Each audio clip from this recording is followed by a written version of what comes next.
taong gulang na bata na nanguhuli ng dagang bukid, patay matapos matrasan ng harvester sa Tarlac.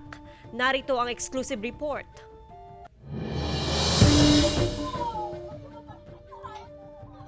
Nauwi sa trahedya ang panguhuli ng dagang bukid matapos masawi ang 7 taong gulang na batang lalaki sa barangay Panse, Ramos, Tarlac. Kasama ang iba pang mga bata nanguhuli raw ng dagang bukid sa palayan ang biktima na si Frodencio Mangawag Jr. Sinusundan daw ng mga bata ang harvester dahil sa bawat pagdaan nito sa palayan ay lumalabas ang mga dagang bukid. Nalaman ko po dun sa pararo niya po na daw na ano daw ng harvester daw po.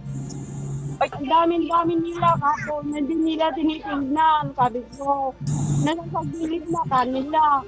Bakit pa natin nasalpak? Hindi raw alam ng operator ng harvester na may mga bata sa likod, kaya sa pag-atras nito ay tinamaan ng biktima. Nung interview ko po itong driver, nagulat na lang ako. Napansin ko na parang may tumunog, tas nang makita ko, sir, may paana pala ng bata akong nadaanan, sir. Yun na, inaano na ako, sir. Hindi na ako makaano para akong naiiyak ako, sir. Sabi, siyempre, hindi ko naman akalain na ganun, sir, na makaka-aksidente ako, na makakapatay ako. Ayon sa pulisya, dead on the spot ang biktima. Hindi na raw nagsampa ng kaso ang mga magulang ng biktima laban sa operator ng harvester sa kasunduan na magbibigay ng tulong pinansyal. Tanging pagsasaka raw ang ikinabubuhay ng kanilang pamilya. Kaya humihingi ng tulong pinansyal ang mga naiwang kaanak para sa maayos na pagpapalibing sa biktima.